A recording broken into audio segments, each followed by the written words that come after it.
Bonsoir et bienvenue dans cette nouvelle édition de l'émission Agir ensemble. Cette semaine, il est question des personnes en situation de handicap, handicap physique et également handicap mental. Notre invitée, c'est Madame Saras Oulagen, qui est présidente et directrice d'une école spécialisée. Madame Oulagen, bonsoir. Bonsoir, Josiane. Merci d'avoir accepté notre invitation pour l'émission Agir ensemble. Ou directrice et également fondatrice, il faut le dire, de l'école ADSP. Alors, pour commencer, l'historique de ADSP. Bonsoir, Josiane. Alors, ça fait moi plaisir de venir au plateau aujourd'hui pour raconter un petit peu mon histoire. C'était un parcours, ça s'était fondé en 2003. 2003, dans un village hall avec quelques enfants du village de Montaillon. Mais petit à petit, il y a un village avoisinant qui connaît l'école là, alors ils ont une road pour capable faire admission aux enfants. Alors, ce village hall n'est pas une place idéale pour accueillir les enfants qui ont un problème, qui pas comme tous les enfants normaux. Alors, nous commençons à faire des démarches maintenant pour capable trouver une place pour ces enfants-là. Alors, nous avons approché avec le ministère de l'Éducation pour gagner une place, parce que quand même, c'est des enfants de la République, pour mettre dans l'école primaire, mais comme auparavant, ce n'est pas le cas. Nous pas cause l'inclusion, mais comme aujourd'hui, nous pas cause inclusive education beaucoup, mais à l'époque, non. Toujours à l'école de ces enfants-là. Mais on trouve une place dans la cour de l'école même, qui m'a besoin de construire l'école moi-même. Nous avons besoin d'un de finance, nous avons besoin de finances dans tous les sens, pour l'équipement, pour l'infrastructure, pour tout l'aménagement, quelque chose adapté pour ces enfants-là. Mais nous arrivons à faire les. Nous sommes capables d'accueillir les enfants dans les villages avoisinants aujourd'hui qui peuvent fréquenter l'école. Aujourd'hui, nous trouvons avec 84 enfants. Et il y a maintenant les grade wise, nous avons un préélémentaire, nous avons un grade 1 et grade 6, et puis nous avons un pré-vocationnel. Madame Oulagen, 22 ans de cela, oui. Vous mettez sur pied cette école. À l'époque, qui fin poussou, motive-vous pour mettre sur pied une école spécialisée? Pour moi, quand même, je suis mon travail, je suis mariée, j'ai des enfants, mais toujours dans les villages, je suis content de faire social. Je peux aider madame, parce qu'à l'époque, madame participait sortir trop beaucoup. Alors, quand nous sommes capables d'aider, venir dans le centre, apprendre à couture, apprendre faire quelque chose pour eux-mêmes, pour leur bien-être eux-mêmes. Alors, c'est là que nous trouvons des enfants qui ont un problème, qui ne fréquentent pas l'école, et madame pas capable de sortir. La cause de besoin surveiller les enfants. Ça qui me pousse moi, me motive moi, parce que ça touche moi beaucoup. Là, nous disons, nous besoin trouver une place pour prendre ça, ces enfants-là. Mais personne ne peut pas venir de l'avant, parce qu'il y a un travail toujours social, puis nous n'avons rien à gagner au commencement. Alors, ce moment, on a suivi un cours, on est resté à l'Angleterre pour faire une formation, pour venir, pour capable prendre responsabilité de ces enfants-là. Mais nous avons gagné un support du village, comme une autorité du village, comme les gens qui aident nous pour le village hall. Mais là, moi, on a pris de l'avant de ça. Et si ces enfants-là, ils méritent un encadrement spécial pour eux. Alors, s'occuper des enfants en situation de handicap, finalement une évolution en 22 ans. Alors, comment c'était avant et comment l'évolution finit de faire jusqu'à aujourd'hui? Oui, auparavant, nous avons beaucoup de parents même qui viennent de nous support. Oui. C'est ça, les motivations qui nous capables, les courages que nous gagnons. Parce que nous ne pas que l'enfant 100%, c'est avec les parents que nous pouvons commencer à prendre l'enfant comment était.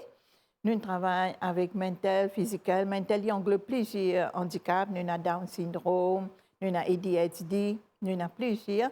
Physical, si nous avons cerebral palsy, hémiplégia. Là, qui nous apprennent beaucoup avec les parents. Les parents viennent dans l'école pour donner nous un coup de main ensemble, pour nous capables, aujourd'hui, si nous sommes capables de bâtir une école. Aujourd'hui, je trouve moi avec 84 enfants, je trouve moi avec 25 staff, on a des transports. Alors, tout ça, c'est un service à part qui nous mettait. Parce que travailler avec un enfant handicapé, ce n'est pas juste un encadrement académique. Nous avons un engagement thérapeutique, nous avons un engagement beaucoup d'activités. nous avons besoin de mettre un transport pour ces enfants-là pour venir à l'école. Là, que tout capable d'encadrer. Il y a beaucoup de travail en équipe. Ouais. Madame Oulagen, la question également, c'est par rapport à l'évolution qui finit pour l'encadrement de enfants en situation de handicap. En 22 ans, où fin certainement trouve l'évolution là en termes infrastructurels, mais aussi en 2003, il y a beaucoup d'affaires qui partent qui aujourd'hui finissent adaptées. La loi finit revoir. Alors, est-ce que ça évolution là, il y a une évolution positive? Pour le bien-être, oui. Évolution là, fin arrivée, franchement, pour dire pour le bien-être des enfants. Aujourd'hui, nous avons un ministère aussi qui donne un coup de main. Nous avons l'autorité Sénat qui je tout vient ensemble. Nous avons un ministère maintenant, comment dire, NSIF, National Social, oui, NSIF, qui vient en aide nous ici pour capable de topper nos besoins qui nous besoin. Et puis, tout ça là, il est arrivé avec l'évolution, nous sommes capables de dire, aujourd'hui, nous trouvons nos enfants même. Pareil, comme nous cause inclusion beaucoup. Nous faisons, quand je compose PESAC, j'ai eu l'occasion pour l'école secondaire. Aujourd'hui, nous avons des enfants qui peuvent travailler, placés dans un travail à ces niveaux, et qui vraiment encore peuvent faire secondaire. Alors, tout ça là, l'éducation qui nous donne aux bases des enfants-là, qui aujourd'hui arrivent, ce qui est besoin. C'est une successful story, nous allons dire, au niveau ADSP. Nous vivons une success story très important qui les Mauriciens découvert le travail qui peut faire certainement pour l'école et aussi les enfants qui, aujourd'hui, dans la vie, nous allons dire tout à fait normal, qui peut travailler. Alors, mais avant cela, Madame Oulagen, quand nous peut cause l'encadrement, nous peut cause cette situation de nos enfants, quand nous cause le handicap dans son intégralité, nous avons envie de comprendre, est-ce qu'il y a une collaboration de tous les partis pour cet encadrement? Est-ce qu'ils ont dit ou satisfait ou, par exemple, nous peut cause d'éducation? Est-ce que les enfants-là sont inclus, pas exclus? Il y a beaucoup de tabous autour quand nous cause le handicap. Est-ce que ce tabou-là peut écarter? Est-ce que les gens peuvent comprendre aujourd'hui que le handicap, ce n'est pas un tabou? Oui, bien sûr. Auparavant, pour un parent, il retire ses enfants, même depuis dans la maison, il envoie l'école, c'est avec beaucoup de difficultés. Parce attention, tout le monde peut dire mes enfants, qui je peux dire, des beaux enfants, je peux critiquer mes enfants, je peux rier, c'est un tabou là. Alors, nous faisons faire confiance à eux-mêmes, que les enfants-là pas capables de rester cloués dans quatre murailles, ils besoin sortir, ils ont ce droit pour sortir, ce droit. Mais aujourd'hui, parents, franchement, pour dire qu'il y a des enfants, il n'y a pas de souci. Ils connaissent les enfants-là, besoin admettre dans l'école. Mais quand ils connaissent, il y a des fois comment les parents avant ils font suivi avec les enfants. Mais aujourd'hui, quand nous avons trop de parents éduqués, mais je peux dans ça suivi là avec les enfants. Comme auparavant. Comme auparavant. C'est ça que le problème que nous gagnons. Quelle est la différence quand on dit auparavant et Castella? Auparavant, un parent, quand il vient de l'école, il fait un suivi. Quand il dit, voilà, les enfants-là, puis comment se fait. Comme nous prenons l'exemple, quand il fait comment se vient de l'école, sur l'autonomie même, nous avons besoin de faire toilette training, nous avons besoin de faire brossage les dents, nous avons besoin de faire une activité académique, nous pouvons faire ce thérapeutique, physio peut travailler avec lui, occupationnel peut travailler avec lui. Nous appelons les parents, nous fait comprendre, même activité, nous besoin de faire à la maison. Parents-là, ils donnent 100% pour faire à la maison ou trouver ces enfants-là, quand ils viennent, peuvent progresser, jour en jour. Connaît, le travail a été un follow-up à la maison. Mais aujourd'hui, ça veut dire 100% l'école qui a besoin de faire, parents pas là pour les enfants. Même comme on a là, les enfants pour composer PESAC, quand on compose PESAC, nous avons besoin d'un additionnel support, nous avons besoin d'un reader avec lui, nous avons besoin d'un writer avec lui, c'est lui qui n'est pas capable d'écrire. Alors tout ça là passe par un medical certificate qui prouve pour lui gagner sa ban additionnel support là. Mais pour nous gagner sa medical certificate là même, c'est parents qui besoin un CRC au niveau de l'hôpital. Quand on donne un délai, là jusqu'à aujourd'hui, délai fini, nous pas trop papier là. On trouve, c'est ça, je vis dans le denial. Oui, ça, les problèmes est là, mais auparavant, comment on envoie un petit note, vous trouvez parents, in fine, comment réagir à cette petite note-là. Même au service aussi qui nous mettait, pareil comme en transport, quand nous mettons un transport, les enfants qui ont un problème de mobilité, nous c'est devant la porte, mais la plupart des parents, ils amènent le picking point. Alors, pour qui le transport capable arrive à l'école à l'heure. Et si l'école rentre 9h, mon papa peut dire transport, puis rentre là 10h, 11h. Alors, nous aussi, c'est un gros travail pour dire ça, comment nous détailler ça, comment nous mettre l'air avec nos bandes chauffeurs, comment nous bandes chauffeurs pour le CS, bandes enfants, parce qu'ils sont pas prêts. Et a des fois, je disais rouler, puis je suis capable de ramasser. Bandes enfants, bandes parents longtemps, tu comprends, tu finis à arriver le point à l'heure. Mais aujourd'hui, bandes parents, quand je viens de l'école, quand on fait admission, nous finissons expliquer tout ça là, soit disant, je bien comprends.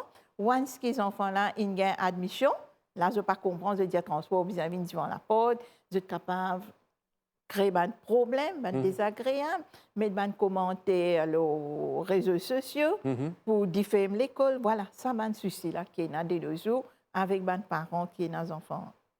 Madame Oulaguen, l'école aujourd'hui est dans plus de 80 étudiants. C'est une très grosse organisation, responsabilité et organisation. Oui. Et l'école, elle y intégrer aussi handicap mental, handicap physique et aussi aujourd'hui deux types de handicap. Vous pensez que c'est quelque chose d'extraordinaire que vous pourrez raconter nous et aussi nous vous passe également sur les success stories de l'école pour nous montrer ban Mauriciens qui ban enfants en situation de handicap également il y a beaucoup de talent. Il y en a beaucoup. Il y en a beaucoup. Comme auparavant, nous travaillons avec mental et physique, nous sommes capables de dire, nos spécialités là-dedans. Mais aujourd'hui, nous trouvons beaucoup d'enfants avec un ADSD, autisme. Alors, nous ne sommes pas capables, si je dans sa vicinité-là, alors je préfère venir à l'école là même. Alors, comme nous ne sommes pas spécialisés pour autisme, mais nous pouvons bien avoir un staff à faire formation dedans. Mais quand même, ça nous prend, parce que c'est un neurodéveloppemental disorder. Alors, nous besoin apprendre là-dedans, quelle approche nous besoin avec ces enfants-là, comment nous pouvons encadrer ces enfants-là dans la classe, quelle activité nous besoin de nos enfants-là, pour que ces enfants-là restent dans la discipline scolaire. Là. Alors, tout ça là peut venir petit à petit, nous trouver, nous pouvons réussir à faire. Aujourd'hui, je trouve plus qu'une dizaine d'enfants autistes dans l'école que moi, mais nous pouvons réussir à encadrer ces enfants-là aussi. Madame Oulaguen, on va reprendre l'émission dans quelques secondes. On sait que le 2 avril, c'est la journée internationale de l'autisme. Oui. Nous aurons l'occasion de cause également là-dessus dans la seconde partie de notre émission. De retour sur le plateau de l'émission Agir ensemble, notre invitée c'est Madame Saras Oulaguen, qui est la fondatrice et également directrice de l'école spécialisée ADSP. Madame Oulaguen, ADSP veut dire quoi? C'est Association of Disability Service Providers. Alors, l'école aujourd'hui accueille plus de 80 étudiants, différents types de handicap. Comment arriver à alliance les différents types de handicap? Parce que nous connaissons qu'une école spécialisée, très souvent, soit mental, soit physical, mais là, l'école est organisée pour prendre tous ces enfants, probablement jusqu'à 20 ans, jusqu'à l'âge de 20 ans. Oui. Alors, comment l'organisation fait? C'est une grosse structure et organisation en même temps. Nous avons une équipe paramédique. Alors, quand l'enfant vient là, nous devons faire un assessment avec l'enfant, ensemble avec les parents, pour nous capables de connaître vraiment si l'enfant est capable de bénéficier d'une place. Mais il y a des fois dans autisme, c'est pour ça que nous faisons un appel aux parents. Quand un enfant est né avec un problème, je ne peux pas attendre trop tard pour que les enfants-là viennent admettre dans l'école. Parce que tant qu'il est petit, on peut encadrer l'enfant-là beaucoup plus facile. Mais quand il grandit, si on a un enfant 10 ans, 11 ans, ce problème de handicap, plus les parents dans une phase adolescente, sa crise adolescente-là, avec ce handicap, est difficile à gérer. Si moi gagne l'enfant 5 ans, il est facile à discipliner l'enfant, comprendre les programmes. Mais si il y en a pour être dans l'école 6 heures temps, il y en a pour être dans la classe, il y en a pour suivre activité, il y en a 6 heures après 6 heures, mais il est beaucoup plus facile pour ces enfants. Sauf qu'à l'épique syndrome, nous connaissons, parce que nous pas travaillé qu'avec le professeur dans la classe, nous avons besoin d'un assistant, nous avons besoin d'un carré, nous avons l'équipe pour travailler avec ces enfants-là. Si l'épique syndrome dans la classe, nous avons besoin de tirer, amener, nous avons une thérapie room, une sensory room. Quand on amène là-bas, nous faisons thérapie avec lui. Quand il retourne normal, nous retournons dans la classe. Ça veut dire ça la façon que nous travaillons, thérapeutique, avec nous l'équipe teaching staff, ça veut dire ensemble. Madame Oulaguen, nous trouvons qu'avec cette organisation, le travail n'est pas toujours facile, parce que l'ANUPECOS est une école spécialisée pour les enfants en situation de handicap. Oui. Alors, ces enfants-là arrivent adaptés, passent de l'examen, travaillent. Là, nous venons sur l'aspect de votre success story. Raconte-nous comment ça fait, comment l'examen fait. Je te rends devant une filière normale et je passe tout l'examen. Raconte-nous tout ça là. Voilà, ça veut dire quand j'étais fait admission à l'âge de 5 ans, nous connaissons pas réussir fréquenter l'école maternelle. Là, nous créons un préélémentaire. Et au niveau des maternelles, nous commençons à travailler avec l'enfant là. Et là, des fois, l'enfant est assez intelligent, parce que les parents ils donnent à la maison, ils commencent à comprendre. Si premier trimestre, quand nous faisons un assessment, nous trouvons l'enfant capable de monter dans le grade N. Alors, nous essayons de faire pour ne pas perdre. Alors, les montent dans le grade N, toujours, et dans ce staff, ce professeur, ce assistant, ce carré, toujours pour assister. Alors, si grade N, là, nous servons même curriculum avec mainstream. C'est ça qui, depuis la guerre des années, pour un curriculum qui est adapté pour les enfants spécial needs, mais jusqu'à l'air panko inali. Alors, nous faisons un appel au ministre concerné, franchement, c'est capable de retravailler là. Là, nous avons besoin de détails ce curriculum là maintenant. Nous ne sommes pas capables de dire aux enfants, ouvrir un livre, à la telle page, comment on se fait des devoirs là, il n'est pas pour comprendre, non, tout zéro. Nous avons besoin de détails sur un programme qui est là-dedans, là, pour nous capables de travailler avec l'enfant. Là, il monte en grade N. Chaque année, nous faisons assessment. C'est l'année passée, nous trouvons 60%, nous sommes capables de mettre dans grade D. Ça fait c'est comme ça. Après, grade 3, grade 4, là, il commence l'examen national.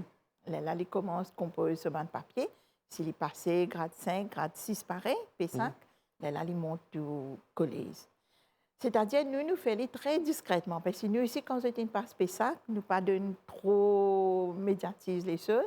Parce que quand les voit dans le monde secondaire, si on connaît une sortie de l'école spécialisée, il y a un problème pour les faire amis avec les autres personnes. Alors, c'est pour ça, très discrètement, nous appelons, nous annonçons les passées, parents prennent ce papier, y aller à l'école qui est y aller à l'école. En termes de pourcentage, vous connaissez Là, cette fois-ci, nous sommes capables de dire 50%, nous avons passé 50%. Oui, 50% de nous. Il y en a beaucoup qui rentrent dans la filière normale après? Oui. Mais quand même, ça, je suis content de l'école, de rendre une visite, parce que c'est un long terme là. Je ne pas absolument composer PESAC à l'âge de 11 ans, 12 ans, même 14 ans aussi. Pour capable de faire et l'adaptation se fait facilement quand je rentre dans la filière normale? Non, là, il est un petit peu difficile. Là, parents peuvent simple, il faut le commencement, nous pouvons accompagner un bout de l'école secondaire. Mais là, nous trouvons, nous pas capables de rentrer dans l'école secondaire pour nous accompagner nos enfants. Là, nous demandons si ils sont capables d'avoir une assistance. Mais jusqu'à maintenant, je pense pas encore une assistance. Mais je arrive à combattre ce petit handicap pour être capable de faire face avec ça les bons. Le travail est différent dans l'école spécialisée. C'est très différent. Nous trouvons cause de ban personnel, par exemple le personnel médical, personnel de l'école, ou cause de enseignant, assistant, carer. Oui. Est-ce que ces gens-là bénéficient de formation? Oui. Ce qui veut dire tout ce qui rentre contre nous, et puis nous avons besoin de faire formation, MAI, la polytechnique qui rentre là-dedans, puis de carer formation. Alors, les besoins connaissent comment pour les 20 enfants, comment pour 100 courses, si un enfant gagne sur 16 ans, il a d'épilepsie, comment pour occuper. Ça veut dire que tout ça, cette formation-là, nous besoin énorme pour que les enfants-là soient malades. Parce que de nos jours, nous avons beaucoup de syndromes, des enfants qui ont un syndrome. Pour que nous aware de ce syndrome-là, nous connaissons comment pour te care pour ces enfants-là, pour nous capables. Techniquement, médicalement, vous êtes formé, par exemple, vous faites cause un cas de bons enfants peut-être atteints d'épilepsie. Oui. Est-ce qu'ils sont formés pour ça? Oui, pour oui, prendre... oui. Oui. Ça veut dire quand je peux faire cours là même, ils incluent dans ce cours. Après, j'étais dans un manifeste et qui se faire cours. Le manifeste et fini explique comment pour occuper l'enfant. Mais là, si ça peut assister, là, nous à l'hôpital à côté, nous besoin contacter les parents, nous donner un premier soin toujours à l'hôpital. Alors, Madame Oulagen, là, nous comprenons le fonctionnement de l'école. Quels sont les projets maintenant? Je suis sûr que vous avez beaucoup de projets pour l'école. Probablement peut-être agrandir. Est-ce qu'il y a d'autres demandes avec 80 aujourd'hui? Vous voulez encore agrandir? Non, 2003 à 2025, 80. Est-ce qu'ils ont envie d'agrandir encore? Vous avez d'autres projets pour l'école? Enfin, pas pour l'école même, parce que là, c'est qui nous est arrivé. Nous pensons nous épuisons tout le terrain pour nous construire un bâtiment. Parce que nous avons fait l'espace pour les enfants jouer aussi. Nous avons besoin de la cuisine pour préparer à manger, parce que nous préparons un repas tous les jours. Là, c'est que mon futur projet, comme une quelque chose adapté pour les enfants. Mon futur projet qui est capable de faire une petite boutique, côté une quelque chose adapté là-dedans, qui facilite les enfants et les autres enfants aussi, pas seulement les enfants, mais les elderly. Comment nous trouver quand je peux vivre dans un home, peut-être que tu as beaucoup de facilité avec des affaires adaptées pour eux. La vie tu peux un petit peu normale. Alors ça, des affaires là qui marquent nous trouver au niveau Maurice. Mon futur projet, nous ne pas connaître pour réaliser ou pas, mais moi, je toujours en tête qui nous capable de faire ça pour nous guider. Alors, nous revenons à l'école spécialisée, Madame Sarah Soulagen. Nous rappelle que vous êtes la fondatrice et également la directrice de l'école. Alors, qu'est-ce qui peut manquer, d'après vous, dans l'école pour encadrer les enfants aujourd'hui? Là, c'est une plateforme où on voit ça pour dire, peut-être il y a des choses, quand on, par exemple, où on fait une formation ou dire en Angleterre. Alors, comment ça passait là-bas? Comment ça passait ici? Qui peut manquer ici? Est-ce qu'il nous peut comparer? Non, nous ne sommes pas capables de comparer, parce que là-bas, c'est beaucoup plus avancé. Ici, c'est qu'il nous capable de dire, le ministère a besoin d'une bonne plateforme. Une plateforme qui inclut les personnes qui comprennent dans les spécial needs. Comment dire, le ministère inclut ça là-dedans, au niveau ministère de l'Éducation même, pour qu'il vraiment ça soulage nous ici, disons, au niveau formation, au niveau des manquements qui sont dans l'école, des problèmes qui nous gagnent avec les parents. Aujourd'hui, quand nous trouvons parents qui vivent dans des naïels, je parle assumer cette responsabilité 100%. Alors, quand je t'envoie les enfants à l'école, je pense à l'école qui est capable de faire tout. Mais ce n'est pas le cas. Et là, les parents qui peuvent donner un coup de main là-dedans. Alors, si ça tu viens du ministère, même si c'est un programme, alors je me pense que tu vous facilites nous ici. Est-ce que vous pensez qu'il faudrait faire plus de sensibilisation, dans le pays avec Oui, surtout pour les parents. Pour moi, si un parent peut venir à l'école, nous trouver, il peut commencer à agacer, il peut commencer à créer des problèmes dans l'école même. Alors, je me pense lui-même, il y a un problème, il y a un suivi psychologique. Parce que je connais un parent, quand il y a un enfant avec un problème, alors peut-être il ne peut pas accueillir favorablement. Alors, ça, il commence à faire petit à petit. Et des fois, nous comprenons, des fois, ça fatigue nous quand les parents peuvent venir, peuvent commencer la guerre, peuvent menacer. Ça arrive souvent? Avec certains parents. Oui. Il y a même une petite cause avec un policier du village, je peux dire. Dans le passé, nous n'avons pas eu ce problème-là, mais actuellement, avec mes nouveaux parents, nous gagnons. Je suis capable de menacer me souffrir. Je menace nous-mêmes dans l'école. Quels sont les problèmes plus Alors, on connaît tellement l'aspect selfish là, qui est pour les enfants. L'école nous établit un programme pour tous les enfants qui gagnent les mêmes services. Ils gagnent tout. Alors, les parents là, ils ne sont pas satisfaits avec le service. Ils gagnent un service un peu plus approprié. Quand ils ne pas gagné, ils débarquent l'école, ils viennent menacés. Ou et les réseaux sociaux maintenant, ils mettent toute qualité de l'article les réseaux sociaux seulement pour diffamer l'école et ses enfants dans l'école. On trouve ça manquant. Madame Oulagen, aujourd'hui, les gens qui suivent l'émission, probablement, je n'ai pas envie de contacter l'école. Est-ce qu'il y a un message? Est-ce qu'ils sont toujours capables de prendre les élèves dans l'école? Ou est-ce que c'est book?